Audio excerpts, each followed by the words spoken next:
करते हैं। दिल्ली से खबर है, सुप्रीम कोर्ट से आम आदमी पार्टी को बड़ा झटका लगा है।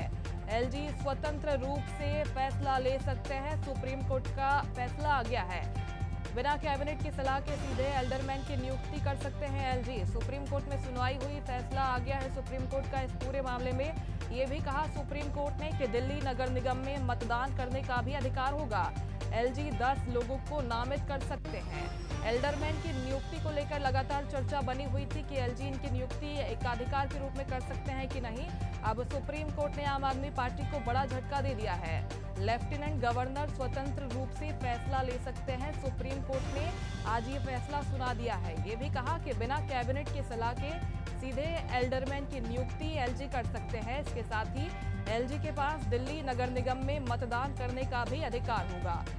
एलजी 10 लोगों को नामित कर सकते हैं। आम आदमी पार्टी और केंद्र के बीच में ये मसला फंसा हुआ था। अब इसमें आम आदमी पार्टी को बड़ा झटका लगा है। इस खबर पर ज्यादा जानकारी लेंगे, दिल्ली ब्यूरो चीफ स्नेहकमल सेठ हमारे साथ जुड़ गए हैं। स्नेहकमल, आम आदमी पार्टी को एक और बड़ा झटका जो सुप्रीम कोर्ट ने दे दिया है और एलजी को कई अधिकार यहाँ पर दे दिए हैं इस फैसले में।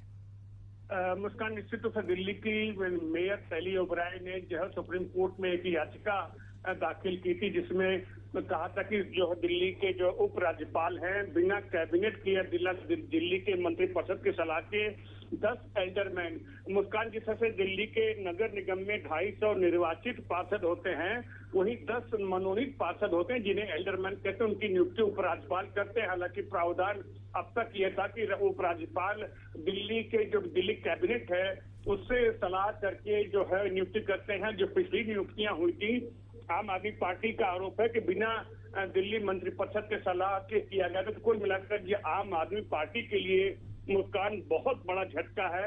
जो सुप्रीम कोर्ट की जो है पीठ ने आज जो फैसला सुना, जिसमें खुद चीफ जस्टिस डीवाई चंद्रचूड़, न्यायमूर्ति जेबी पर्दीवाला, न्यायमूर्ति मनोज मिश्रा की जो पीठ थी, जो दिल्ली के मेयर शैली ओबराय की याचिका पर जो फैसला सुनाया था, वही, मुस्कान, सबसे चौंकाने वाली बात ये, जो पिछली सुनवाई हुई थी तो उस समय सुप्रीम कोर्ट ने यह कहा था, टिप्पणी की थी कि अगर उपराज्यपाल एमसीडी में यानी दिल्ली नगर निगम में एल्डरमैन मनोनीत करने का अधिकार देते हैं, इसका मतलब एक निर्वाचित नगर निगम को उपराज्यपाल अस्थिर कर सकते थे। इस तरह के तल्ख टिप्पणियां जो सुप्रीम कोर्ट ने उपराज्यपाल को लेकर की थी। लेकिन आज का फैसला पिछली टिप्पणियों के बिल्कुल उलट है। वहीं आम आदमी पार्टी ने भी इस निर्णय पर जो है असंतोष जताया। अभी जो आम आदमी पार्टी के राज्यसभा सांसद संजय सिंह ने भी कहा कि यह निर्णय दुर्भाग्यपूर्ण है। दिल्ली की जो है जनता एक सरकार को चुनती है और जब सारे अधिकार जब उपराज्यपाल के हाथों में सीमित होंगे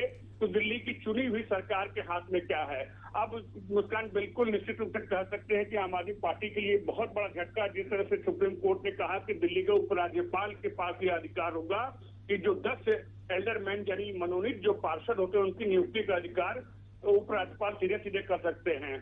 तो कहीं न कहीं यह आज का फैसला आम आदमी पार्टी के लिए बहुत बड़ा झटका साबित होगा। मुस्कान, बिल्कुल बड़ा झटका इसे मान सकते हैं, क्योंकि दिल्ली में इसके पहले भी हमने देखा है कि अथॉरिटी को लेकर लगातार बहस होती रही है। अब इस फैसले के आने के बाद भी ये बहस और भी तेज हो जाएगी। बहुत शुक्रिया आपका फिलहाल तमाम जानकारी के लिए।